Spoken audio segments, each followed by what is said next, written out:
All right, hello everyone.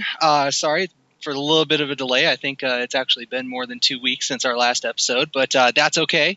Because we're back and we got more Soul Caliber goodness to go over. So kind of continuing the trend, I guess, from last time of characters that you might not see too often anymore. We're going to be talking about Xiba. This time, and I know pronunciation can kind of be a pain with that, so I don't even know if I said it right. But with that, allow me to introduce my guest for this one, Party Wolf. What's going on, man? Hell, it's going good. How are you?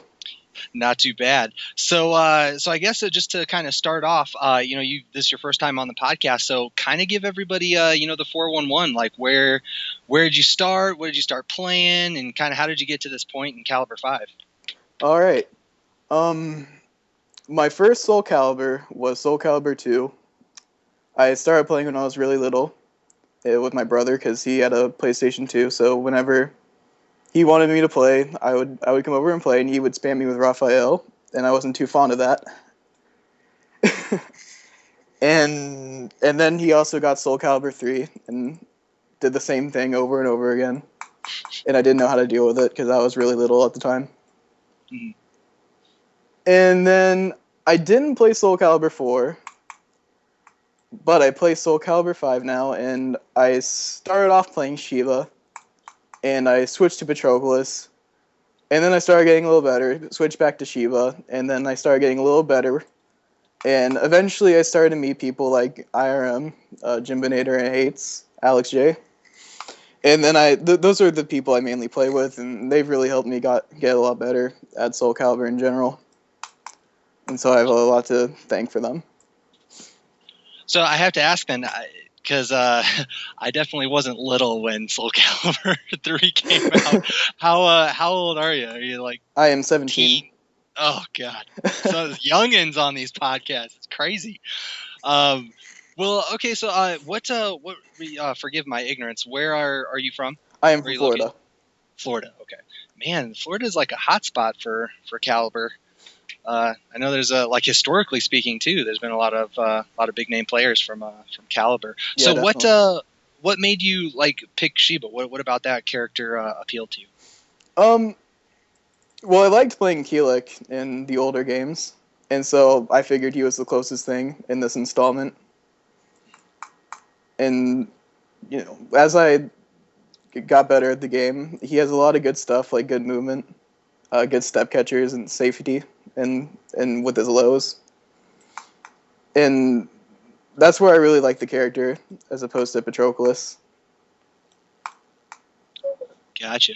So to be completely honest with you, I come from a SC2 background, and I'm really not a huge fan of like the character design on this guy. For some reason, like Killick is just way cooler than I than completely Xiba agree. is. Um, so with that, I noticed that you said you like to safety and stuff like that.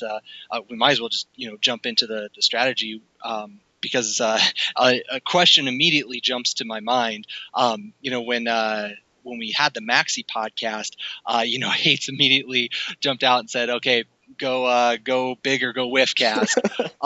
So I have to ask, that immediately makes you think of, okay, this character is not very safe. He has some problems with with Well, whiffing and these. I mean, when he whiffs, he's unsafe. Like in certain matchups, like Mitsurugi or Cervantes, some of his follow ups will miss, like 6 AK Brave Edge. The kick will completely miss. But it gets to a point where you start to worry less about it, and it doesn't bother you as much. Or at least for me, that's how it is. Gotcha. So it's not so much that he's unsafe, just for some weird reason stuff likes to miss. Yeah. Gotcha. Okay, well then let's I mean, I guess we can kind of go from there, or if you want to take the conversation somewhere else. Is that like a big part of his game, is kind of taking those risks and hoping that you don't whiff, or where are his strengths? Um. Well, his main strengths are with his step catchers, in my opinion. Uh, he has some really good long range step catchers to conceal movement altogether for the majority of the cast. Like his 6A has a lot of range, and it's I-17, so it'll catch a lot of people. And he also has AAK, which is unsafe if you duck the second hit, but if you're, hit confirming AAK, it shouldn't be a problem. And they do roughly, the 6AK Brave Edge with the follow-up 6K or K Slide B does about 100 damage, if I recall correctly, and AAK does 64 meterless. And that's really where his game really shines, is when you can't move at all. And then he gets to run his frame advantage game with his frame advantage lows, and then with his like tools such as like 2A and 3A. And that's really where you want to be, like getting your frame advantage, and then every now and then just taking a back step with his movement or side step, what have you, with a 2-2B or a 3B KK. And that's where he gets the majority of his damages from whiff punishment. Gotcha. So when you say do the frame advantage stuff, rather than because I guess traditionally for fighting games, frame advantage is usually designed to set up like counter hit setups or stuff like that. So it sounds like he's mostly looking for whiffs, like putting you in negative and then just getting around you. I mean, the way it is for me anyways, is people generally don't attack off of once they get hit by the low, or at least with the people I play with. But if they're eager to attack, then you can throw out a 6BK, and that'll get them. And the meterless follow up is 2A plus B, and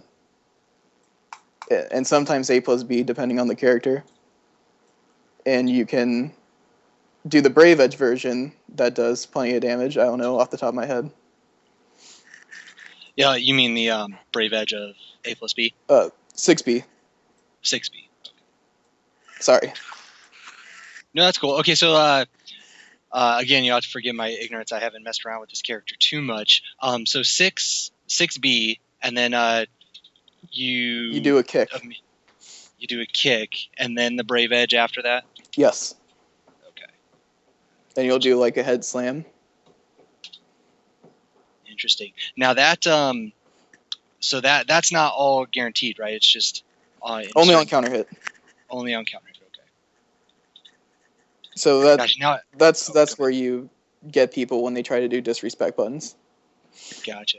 Now I notice some people just doing 6B by itself. Is it something that you can hit confirm, or is it? You can definitely hit confirm it. Okay. Now, is the kick safe then, or is it? The kick is safe on block, but with 6BK you can do a 2A interrupt for most characters that have a standard 2A. And then it puts him in a back grab launcher mix-up, which is not ideal at all. Okay. Yeah, I can't imagine. Interesting. Okay. So I know that you've been preparing a little bit your notes for this. So you're running your game here. You've kind of walked us through a little bit. 2A, and then you said 3A, I believe, as well. Yes. So you're starting a match. You guys are at neutral position.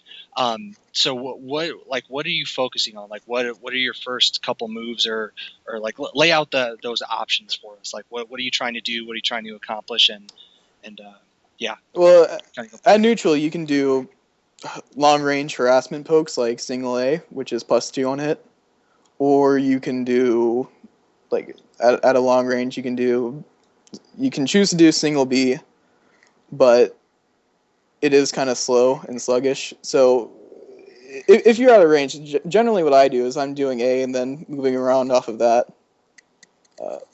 and trying to bait something out. Now you mentioned AAK previously. Yes.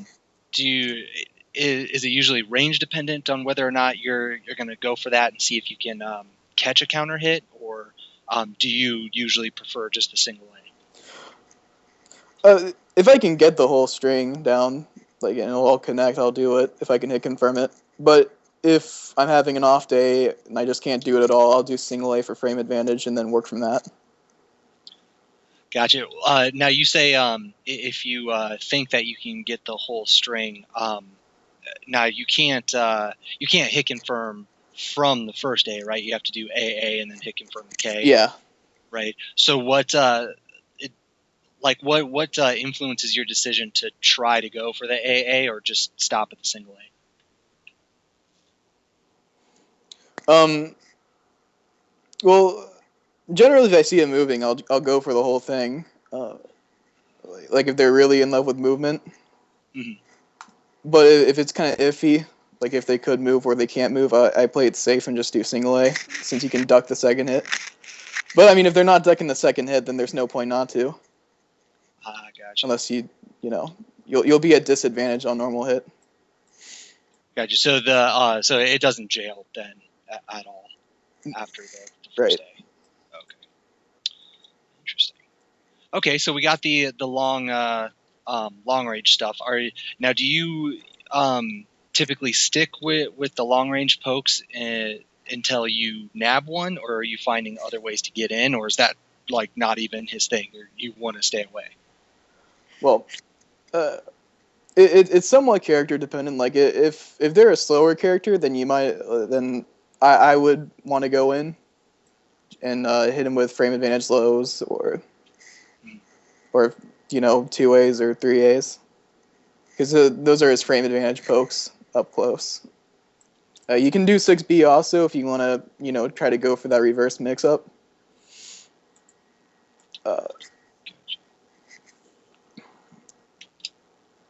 All right, so now based on kind of some stuff that you said earlier, where would you put him? Like, is he like a medium speed character, or is he kind of on the faster side, or like how do you? He's medium speed. He doesn't have very good block punishment unless you can get frame perfect 3K slide B, which is one of his punishment tools.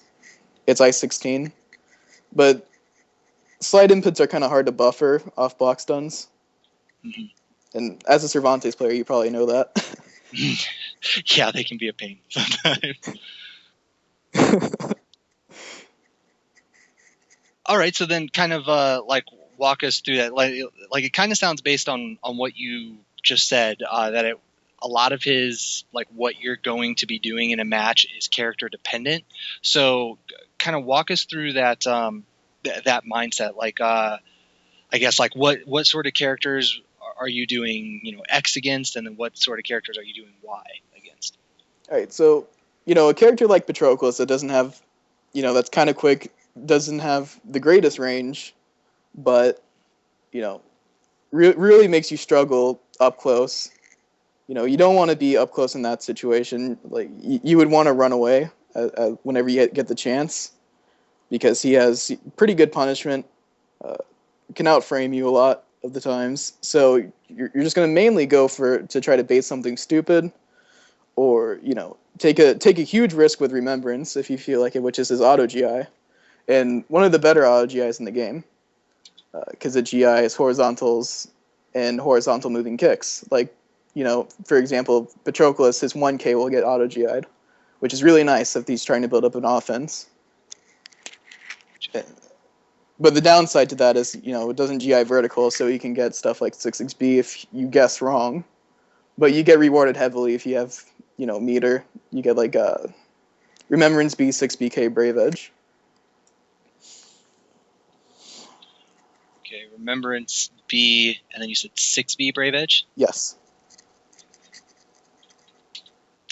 Man, interesting. So I mean, just based on that, like one combo, that seems like a ton of damage. Yeah, it's I pretty take it good. he's, yeah.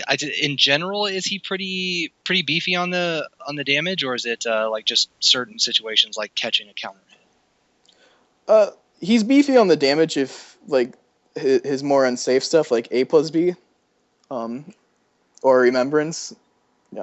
That Remembrance is an unsafe stance for the most part, except for Remembrance B. I mean, he has Remembrance AK, which you can reverse mix up, but both Remembrance A and Remembrance AK are -16 on block. Gotcha.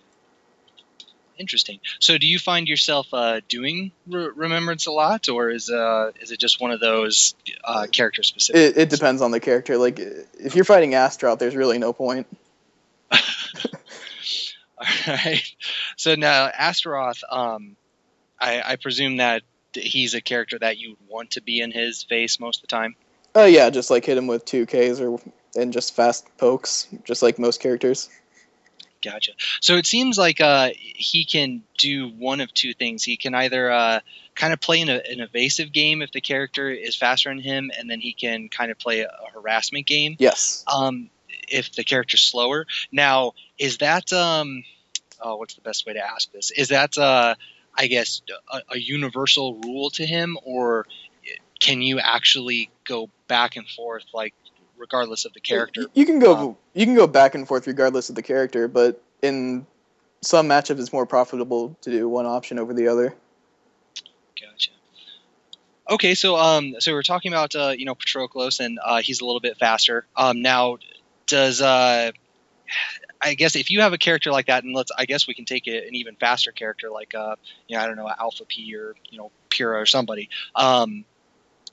Is it like, how do you find yourself getting out of those situations? Like, you're getting just rushed down. Are you relying a lot on Remembrance and, like, say, just guarding, or does he have other options and tools to get away from that?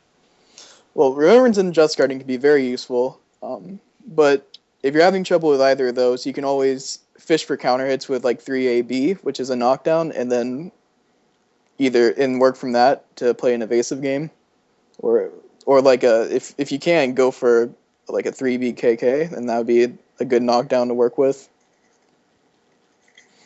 Now, when you say 3AB, do you mean 3A plus B or 3A? Just 3A then B, and that's a counter hit combo.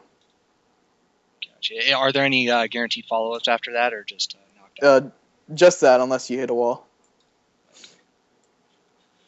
All right. Well, I guess you kind of open the door there. We can just kind of jump around a little bit. So at the wall, I presume that he gets some pretty hefty damage. He is very, very good at the wall. Okay. So kind of walk us through that. Like first, I guess obviously what sort of situations do you most often see with him, and then what do you do in those situations? Well, the one I get the most is 6BK Brave Edge, which will wall splat, and that wall splats to his right. So off of that, you can get moves like 3AB to extend the combo, and then 3BKK. Or on certain stages, it's better. Like if you're on the breakable wall stage with like the Mitsurugi one, he can pretty much, if he has the meter, he can work around any wall splat and get a ring out. Interesting, right? Do you mean just like just moving and then starting to hit them towards the? Well, just any wall combo starter, and then that allows you to do 3AB, and you should be or 6BK Brave Edge, and you should be able to ring him out because he has 3BKK, which will hit him to the left, 3AB, which will hit him forward, and 6BK, which will hit him to the right. Interesting. So I take it do those carry pretty far then as well, or? Yeah. Okay. So like if you were to put him on a list, like where would you put his wall carry? Like it looks like he has an option for every direction. Yes. But I mean, is it like a half screen sort of deal, or? Like how would you he has some combo starters like 4-4B, which is safe, and a 3AB. And that has some good range on it.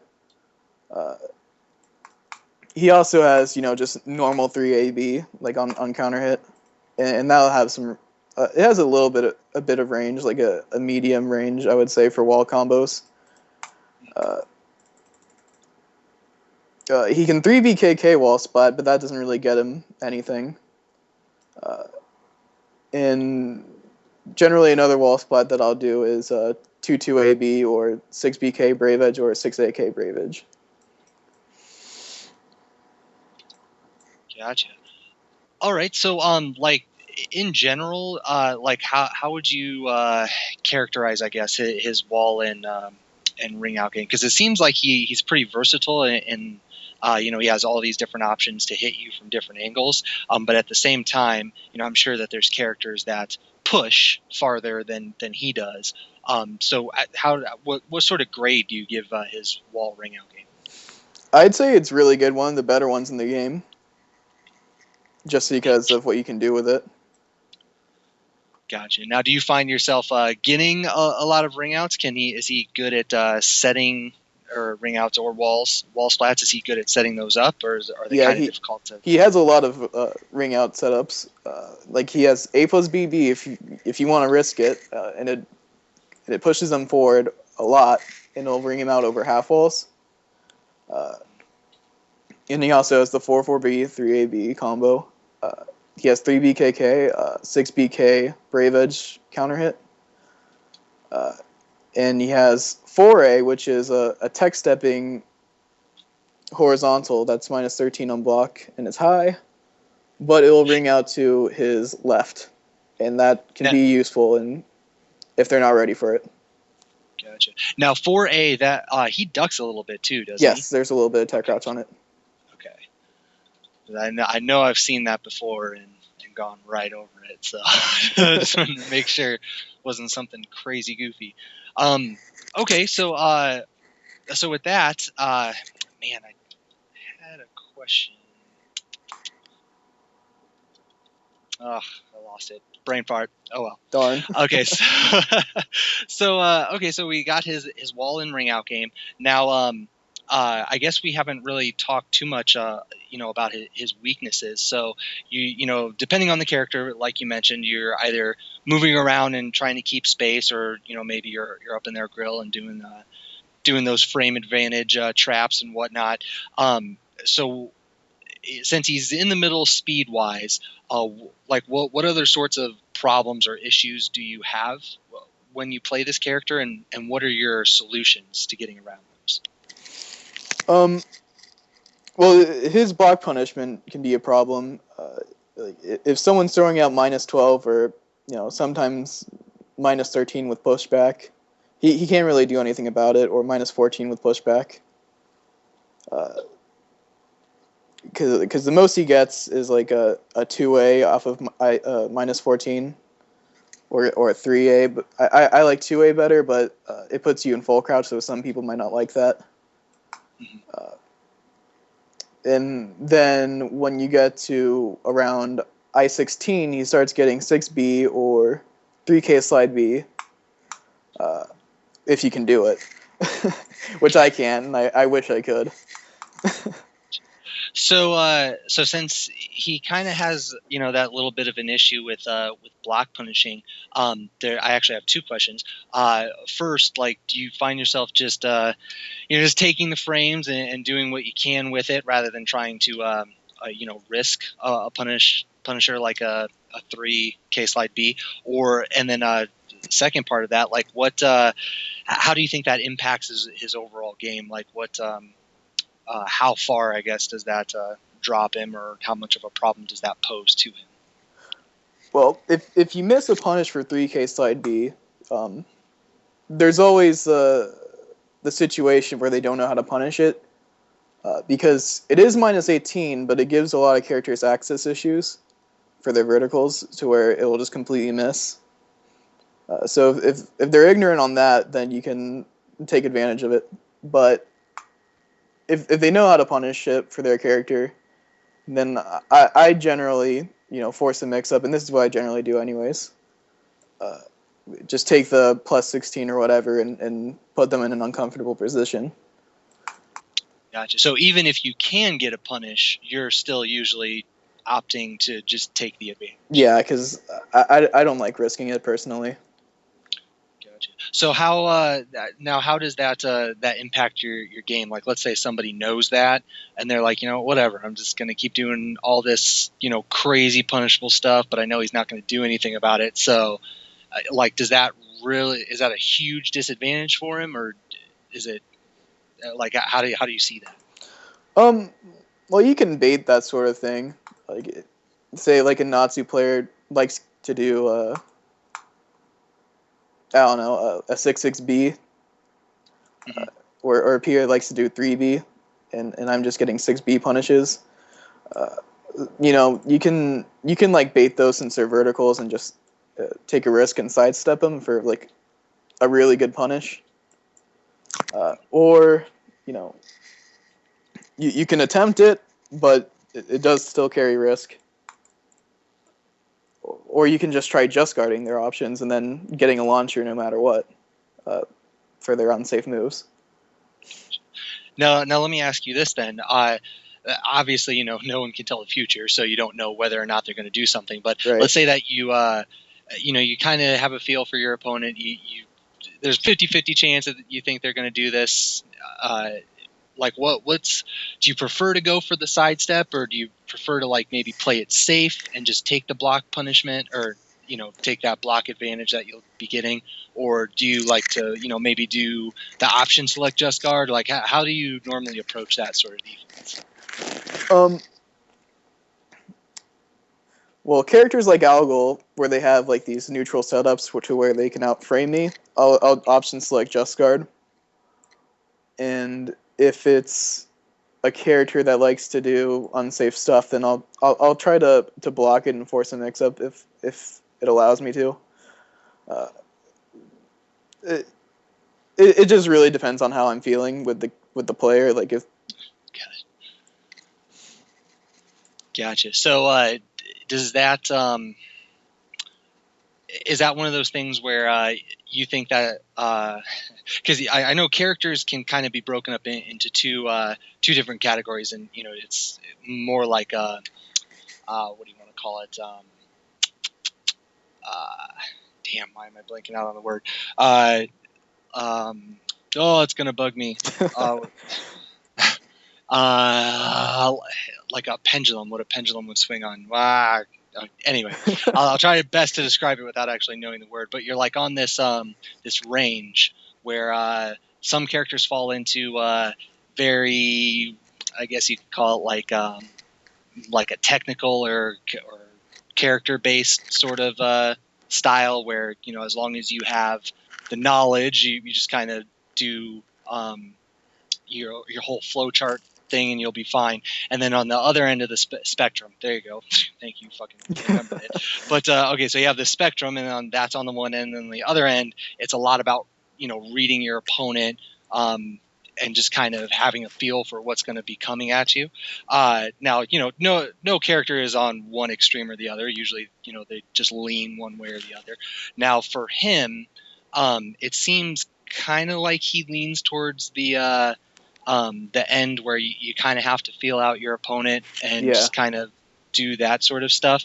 Is that always true, or does he have like certain matchups or situations where as long as you know the situation, you can just kind of flow chart it, and if you get situation A, you will always do this, or situation B, you always do that? He has some flow charties, punishment, I guess. Like if you block a 3B from Siegfried, you get two options with a 2-2B, which tech crouches and tech steps, or a 4A. And they beat out a lot of options, but they cover. They can get beaten by like one of them can get beaten by realign K, or maybe it's both of them. But either way, you can either choose to do that, or you can either choose to, go for a launcher and see where that gets you. So now when, I know obviously, we say it jokingly, but, the whole go big or go with sort of thing. So do you find yourself doing that a lot then? Like that seems to be your play style. You just kind of feel out your opponent, and then you say, fuck it. You're just going to do this huge, huge big damage thing. I'll do that if I felt like I'm being put in a bad situation, I'll do riskier stuff. Like he has options at disadvantage. Like he can do a critical edge, which is about 100 damage and covers, 100 damage roughly, and it's a high mid. Let me see. It GI's high mids, and it'll tech crouch and tech jump to avoid throws. But it doesn't GI low, so they can use that to their advantage to just bait out a C and hit you out of it. But then what you can do there, if they like to do that, you can go for a 4-4K Brave Edge, which is a tech jumping Brave Edge, and then you can follow up a 6BK Brave Edge for about the same damage anyways. And 4-4K Brave Edge is safe on block. Gotcha. So that actually kind of leads me into another question I had, because we've been saying Brave Edge a lot throughout this conversation. So there's actually two questions. One, it sounds like Brave Edges are a pretty big part of his game. So like, how do you manage that meter? And then the second part of that question, does he build meter fast? Like, is it a problem for him, or how is that? Building meter isn't really a problem for Xiba. With all the pokes that he's going to be throwing out, he's going to get anyways, or like his counter hit combos for the strings. They build quite a bit of meter. And I like to dump the meter into the Brave Edges if I can, get the damage. Because I personally like to make sure they're dead as quick as possible. And not have to worry about that. Gotcha. Or when I'm at 1 bar meter, I can start that kind of reverse mix-up as to how they're going to approach me with a bar meter.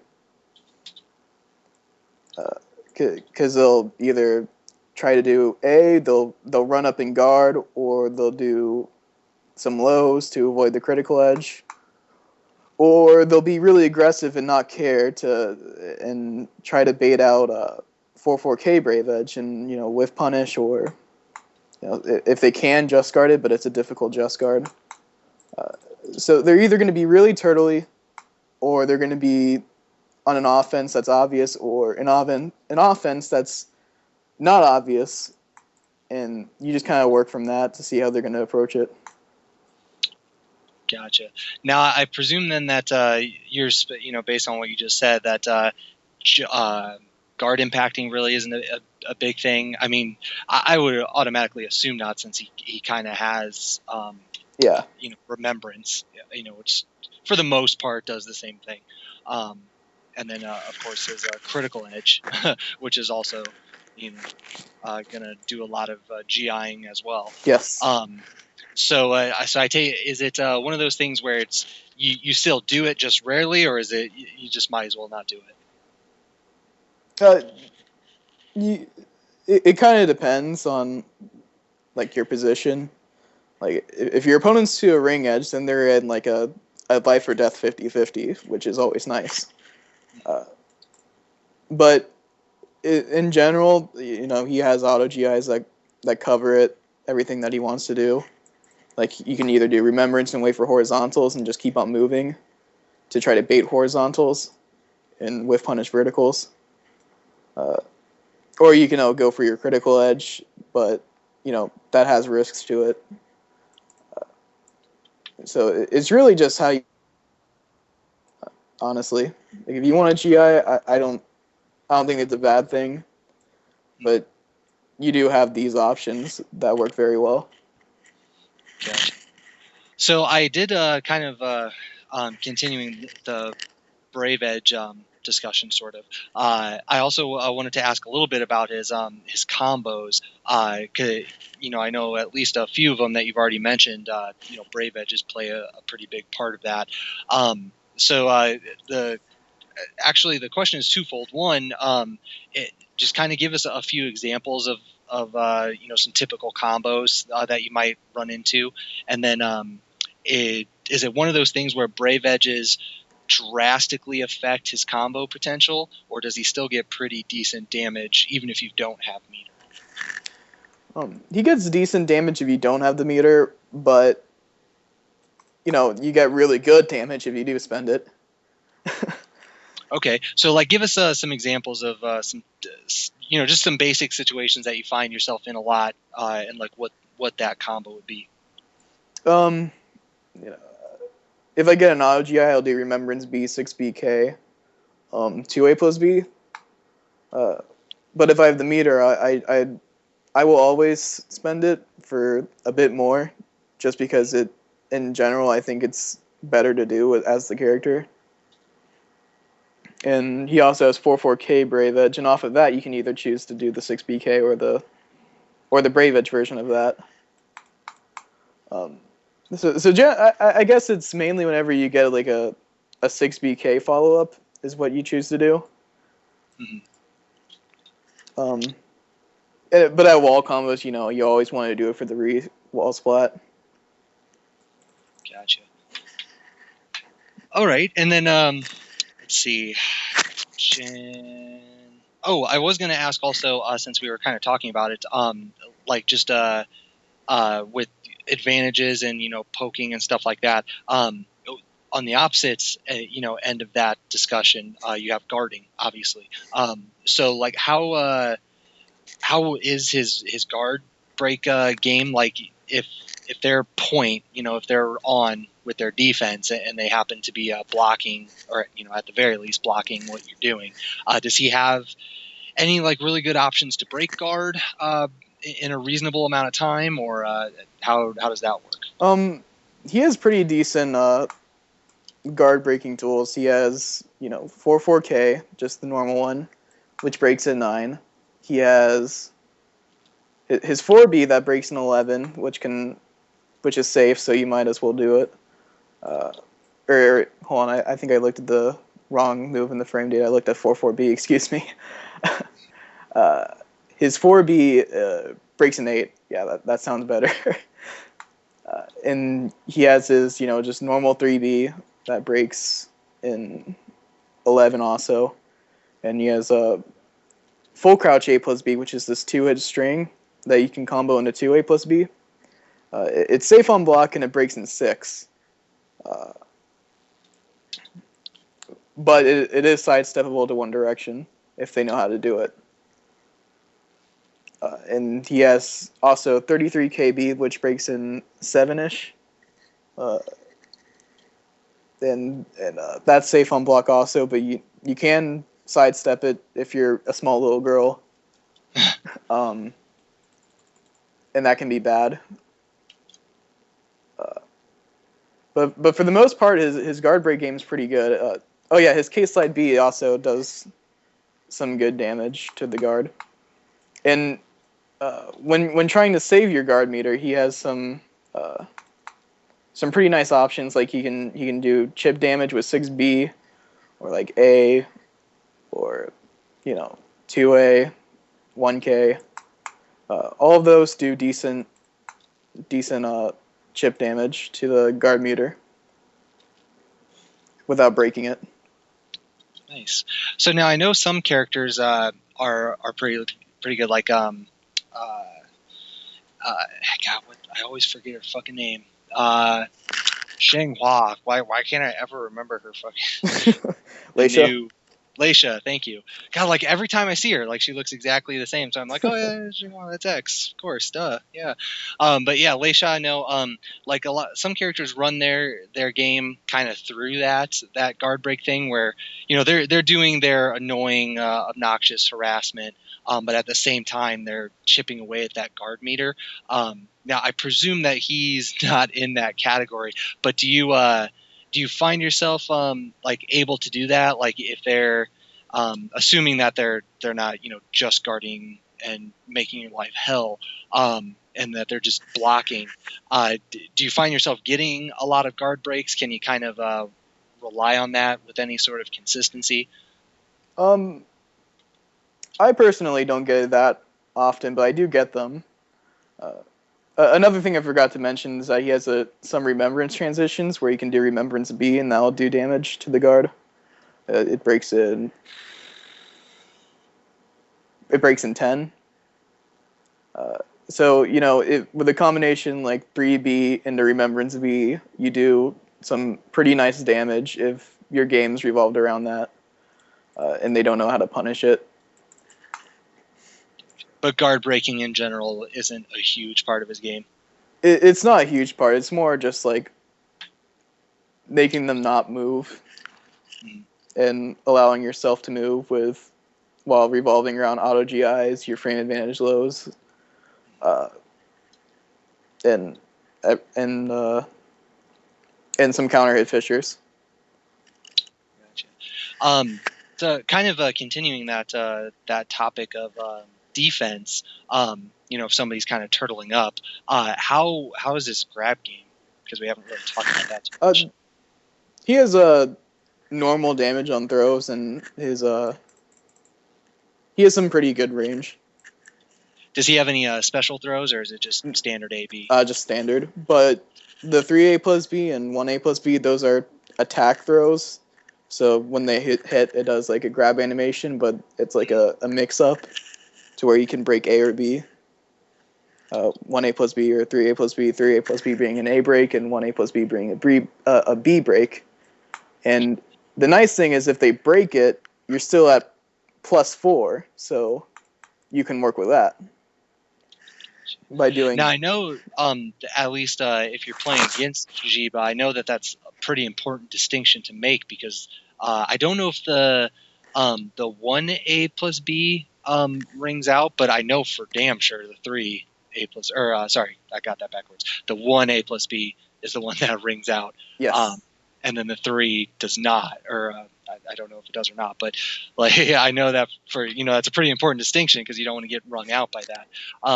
Now for one, I'm correct when saying that the 3A plus B does not ring out, right? It just grounds you. There's a tag trap to ring out, but it by itself does not ring out. Okay, so yeah, I know that's a pretty important thing to remember because you don't want to get cheesed out by that if you're playing against Xiba. So like just to talk about that move specifically for a moment, do you normally go for the the kind of the shenanigans to see if they know that they can break it, or like how do you find yourself using it all that much, or how does that work? I mean, it's not a bad idea to test the ignorance. Like if they're getting hit by stuff like that, the reverse ring outs, then you have a lot of gimmicks you can run. Now he seems just kind of generally speaking, he seems like he has some knowledge or gimmicky based stuff. Because I know just based on the moves that we've talked about and not knowing as much detail as you or any other Xiba player may, I can already tell that there's some things that if they don't know anything about Xiba, you can kind of really run train on it. Definitely. Like 3B, continue being able to continue it, or you can also go into remembrance from that. So lots of tricks there, and then the counter hit stuff. So do you find, like generally speaking, do you find that a lot of people seem to be ignorant, knowledge wise? I would say so. Okay. Now I was gonna ask a more generalized question because when the game first came out, I actually thought I was seeing quite a bit of Shibas, and then it just kind of went away. Like there's only a few people who still play him. Did you notice that as well, or do you think there's a particular reason for that? He did get nerfed in the patch, so that's probably the main reason. So you'll have to fill me in a little bit. Again, my ignorance showing itself. What big changes happened? Pre-patch, he was able to do 6 BK and it was not interruptible. He was able to do 2-2B and a 3 BKK, which was a really high damage launcher into a really long range reverse ring out. That and his critical edge was safer, and I can't really think of anything else off the top of my head. Gotcha. But there were... and his Remembrance A was safe, I believe. So you think people just kind of jump ship because of a couple of things? Yeah, definitely. Which is really silly because the character's still very good.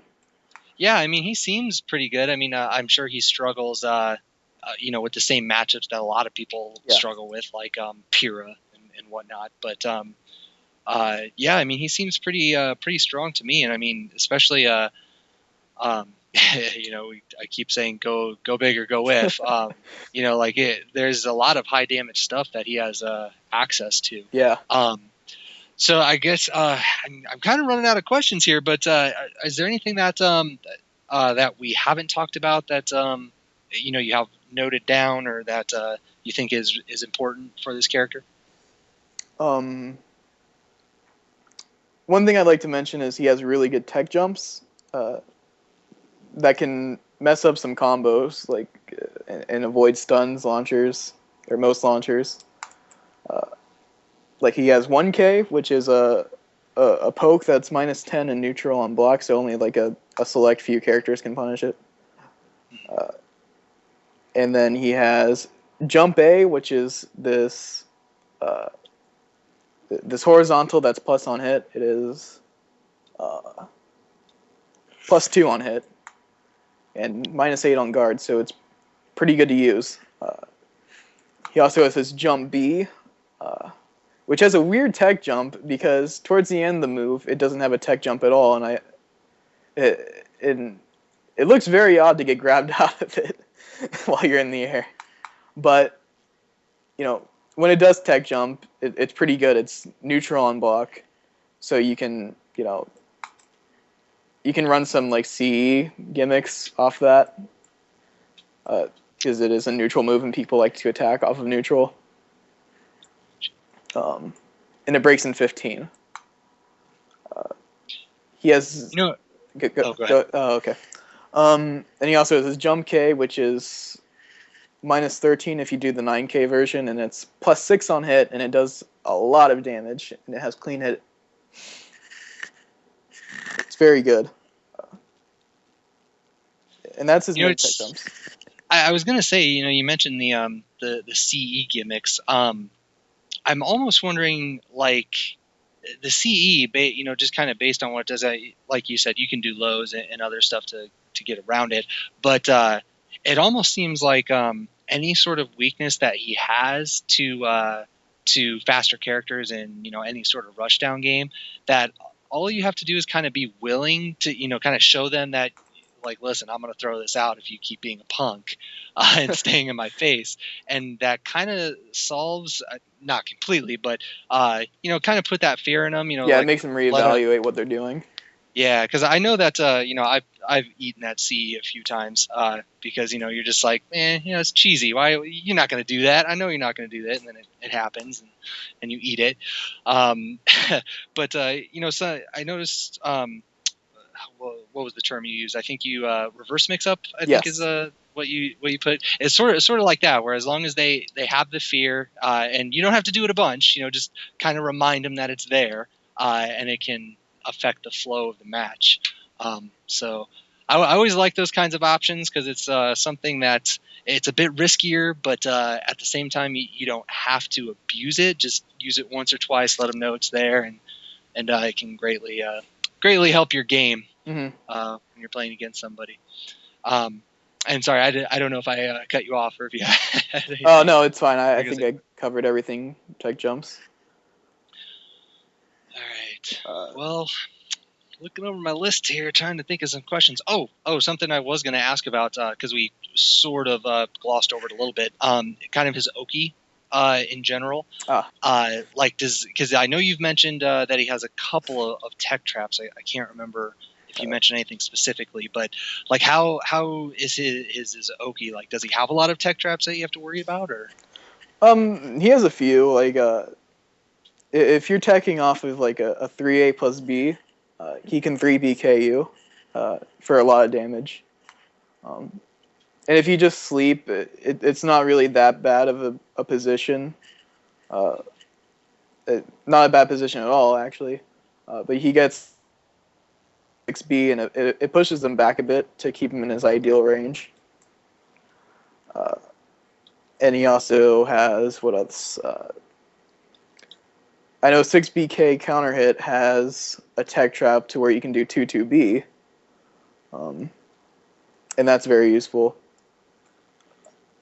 And lots of damage to boot. Yeah. But practical tech traps, that people are going to get hit by if, they do know what's going on. He has 4-4A on counter hit. What you can do is you can RCC 1A and it'll catch techs, or you can RCC Remembrance B for sleepers. And then you get your follow-up of 2A plus B off of Remembrance B. in the same thing for 11B. It's the same tech trap situation, and for his jump B, he had on hit he gets a 2A+B for sleepers, a 3BKK for back in left tech, and a 3K slide B for the right tech. And that exists also for 22B guard 4B. That same tech traps exists there, which is also a good combo off of 22B, but it does require a bit of execution. So if you can do it every single time, then it's a pretty good situation to be in.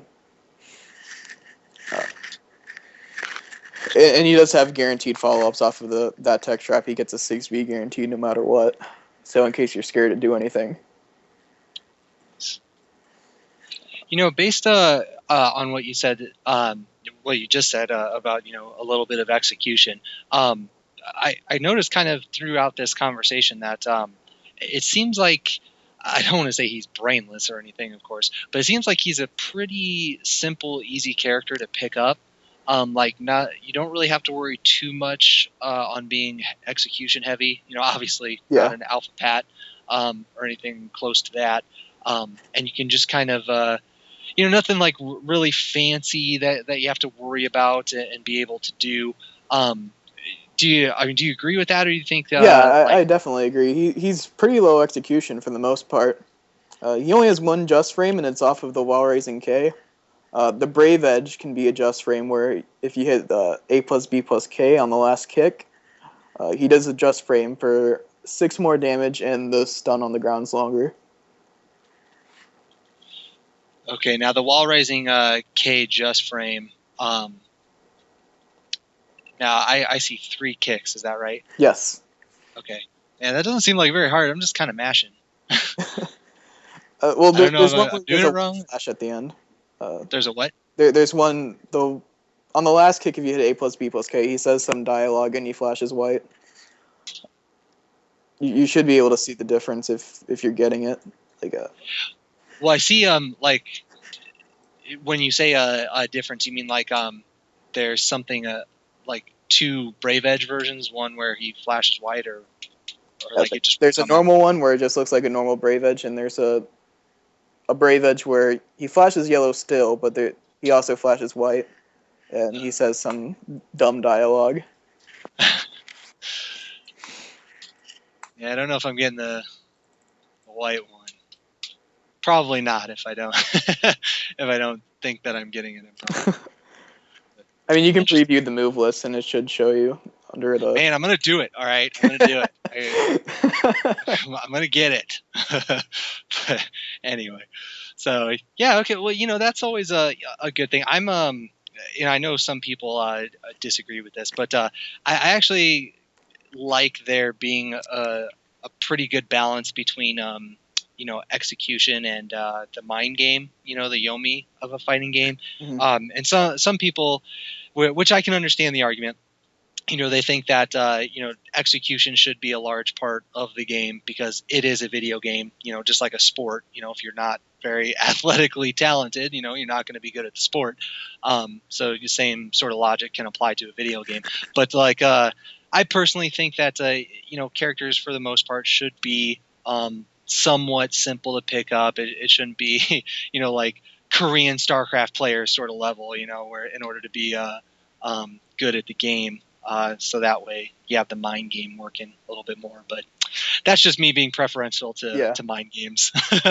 I know, definitely. But I do like characters that you can pick up pretty easily and then just start working on mix-ups and that sort of stuff. Now, but right, you said you also play regular Patroclus. I know he kind of fits into that category as well. So what's do you play any of the execution heavy characters like say Alpha Pat, or do you kind of ignore them?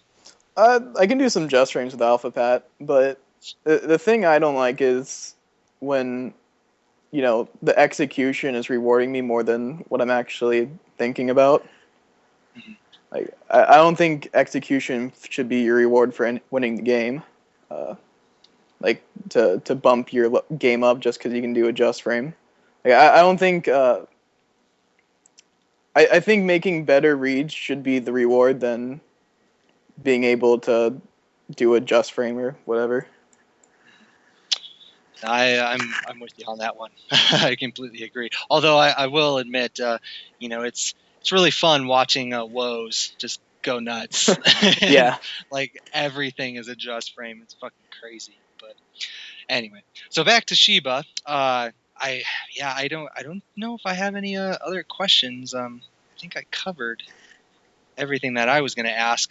So I guess kind of to re-ask a question I posed earlier. Was there anything else that you had written down or anything that deserves mentioning that we didn't talk about? I guess we could talk more about his reverse mix-ups. Go for it. Yeah, he can stop his string shorts on a lot of moves and be 3KB. You know, you can either opt to finish the string, or you can stop it short and then try to go for a 2A if they're not ready for it, or just sit there and block and bait something. And the same thing for 4-4-AA is what they can do is they can jump attack over the low, but they can't empty jump it, so they're always going to be unsafe when they do it. So you can either bait like a jump attack kick from like Algol, for example, and then you can just sidestep them and launch them for huge damage if they choose to try to punish you for it. Now, is any of this stuff that you're mentioning, is it something that you actually can see him trying to do? Like, let's say that you're a good enough defensive player that you can see the options that he's doing, or is it's something that you just can't see either? You have to guess that he's going to continue or he's going to stop. You have to guess, but the 4-4-A and 33K, it's safe. You don't have to actually go for anything.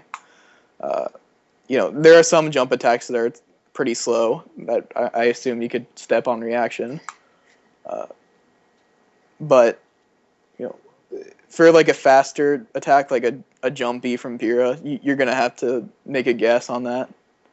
Like, you can either 4-4-A sidestep and just see what happens, or you can just opt to guard in case they're just waiting for you to do the 4-4-A and then try to do a horizontal step catcher. But generally speaking, because I know just based on the list that you gave earlier, I know that you're playing some pretty good players. It seems like generally speaking, it's not something where they're watching you and like, oh, I can see that you're trying to do this. They're actually taking a guess. Yeah, they're. I mean, all of them are knowledgeable in the matchup because we played each other often. Yeah. So I get to play the matchup at a high level to see what people want to do. All right. Anything else then to say on that, or? I can't really think of anything. All right. Well, I mean, it's it's one of those things where some characters take longer to discuss than the others, but we got an hour or so under our belts. I think we did a pretty good job. So I'll kind of close the Xiba discussion by just asking like a more generalized question of tier lists are obviously not absolute.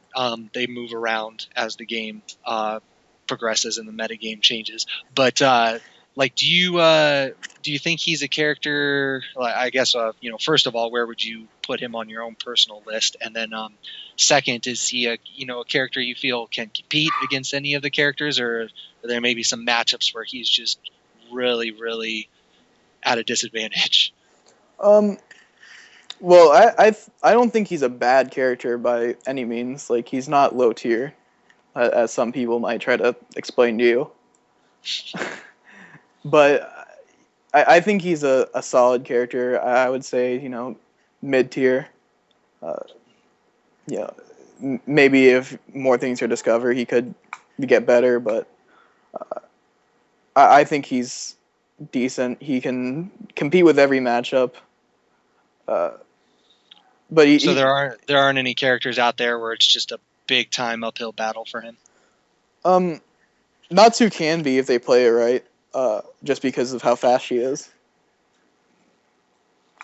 But other than that, his matchups are like 6-4, 4-6, or 5-5. So, just out of curiosity, kind of make the argument against him, because you just said that some people will try to convince you that he is a bad character. So kind of explain that a little bit. Like how does that argument go? He's really bad because he whiffs. That's terrible. uh, he's not that fast. Garbage. You have to make too many decisions. That's bad. And his critical edge is unsafe, so you're risking your ass or whatever. Or same thing with Remembrance. Yeah. So there's no autopilot, therefore he is bad. Yeah. Gotcha. Well, as far as Xiba is concerned, that's it. I mean, that's all the questions that I have. So before we kind of move on to the final segments of this episode, were there any final comments or words that you wanted to put out there for him? No, I think I covered everything that I wanted to cover. Excellent. All right, then. Well, it's that time. I'm going to make you rant about something and get your soapbox and your podium and start Bible beating.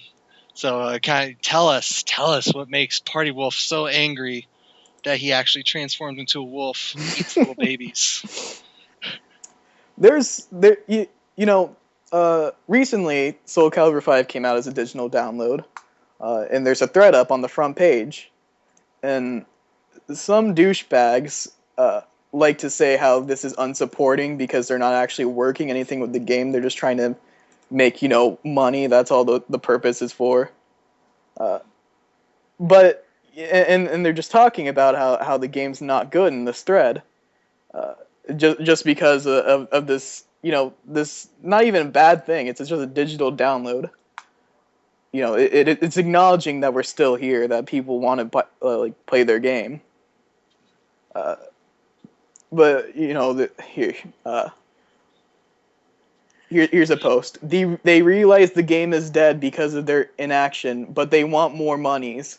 I think this is rather hilarious, to be honest. Who's with me? And then 3 assholes liked it. And then it later became, just a show just featuring how dumb they are. And a lot of people in Titan Squad are making fun of them because, that's what we do. That's what we're best at. And they're on our SoundCloud. Jim Benair actually, he just made a sound clip of them in a funny voice mocking them.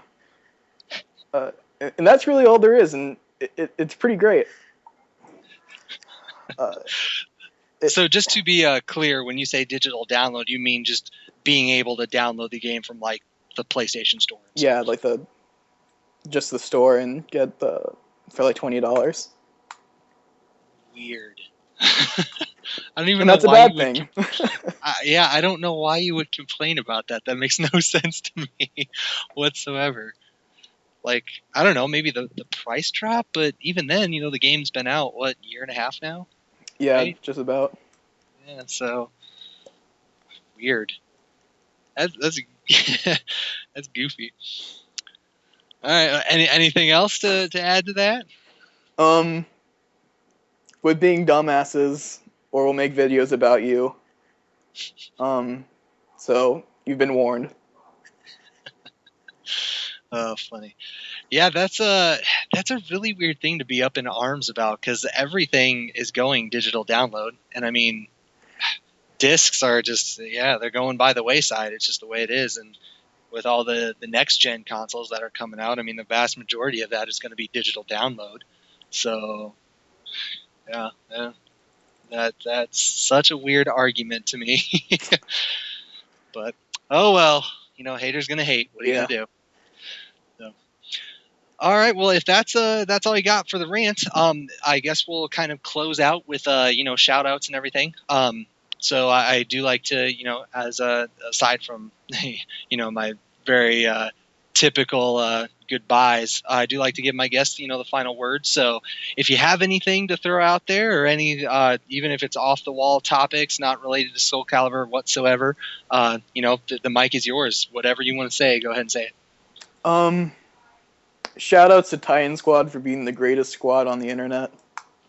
Being the glory of AoE Run, the pride. Shout outs to all the people that are so mad at us that they want to be in Titan Squad and we just won't let them in. Shout outs to IRM for playing Maxi and being my friend. But he sucks. He plays a brain dead character. Shout outs to Marge. Or no, he's in Titan Squad. Excuse me. Shout outs to Stream Monsters for advertising our stuff, enjoying it, and lastly, shout outs to all the people I played at Final Round. It was fun, and that's really all I can think of. All right, that'll work. So when and where can we expect Party Wolf to make another appearance? I can only imagine. Well, no, I guess ECT is probably going to be pretty north. So yeah, are you going to be at ECT? Are you going to be at Evo? Where are you going to be next? I will be at CEO. CEO, yes. Okay, that's any Evo plans? Or are you going to wing it? I'm 17, dude. So no one cares. It's Evo, man. My first Evo is, God, how old was I? 16, I think.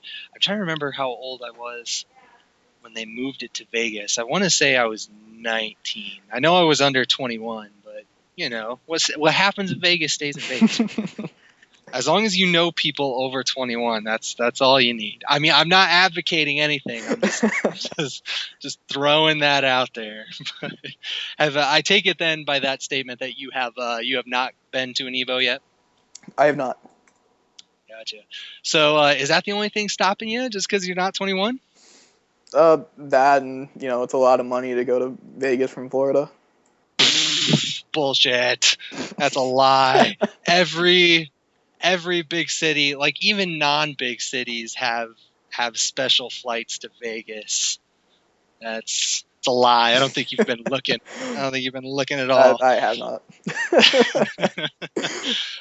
Yeah, the main thing, just for actually, not just for you, but for anybody who's looking to try to make it out to Evo, or if you have any interest in going, the way that Vegas works, they kind of presume that everyone who's going to Vegas is of gambling age. So and that's where they make, their money. So the whole idea and the whole scheme is to get you out there on the cheap, and then you spend all your money at the tables. So especially for those who aren't 21 and you can't gamble, anyway, you can get out there pretty cheap. It's pretty easy to get to, and then the hotels and everything are pretty cheap as well. So just kind of scope around and keep an eye out for it. If any of you guys out there are interested, and I'm sure you can find a deal. I don't know if they still do, but usually people in the community are pretty good about opening threads to kind of discuss deals and rooming situation and stuff. So keep that open. But anyway, yeah, just my little plug for Evo for anyone who wants to go. So CEO, I take it that aside from that, there aren't any other, at least concrete plans for you? Right. Gotcha. All right. Well, what's the date for CEO? Do you happen to remember? I can look it up real quick. Sure, might as well.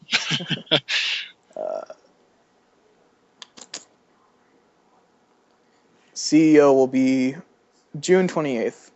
June 28th. So it's still got a little bit, got a couple months yet before that hits. Mm-hmm. Man, that's pretty close to Evo, right? Evo is, what's the date on that?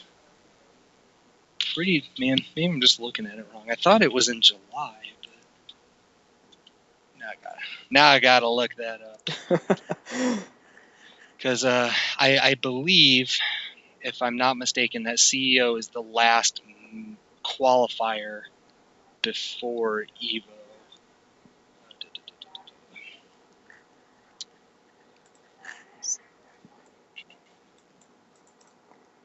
July 12th through the 14th. So yeah, CEO happens just a couple of weeks before Evo. So there you guys go. That's going to be your last opportunity to get some qualifying points Come for to those Switch. CEO.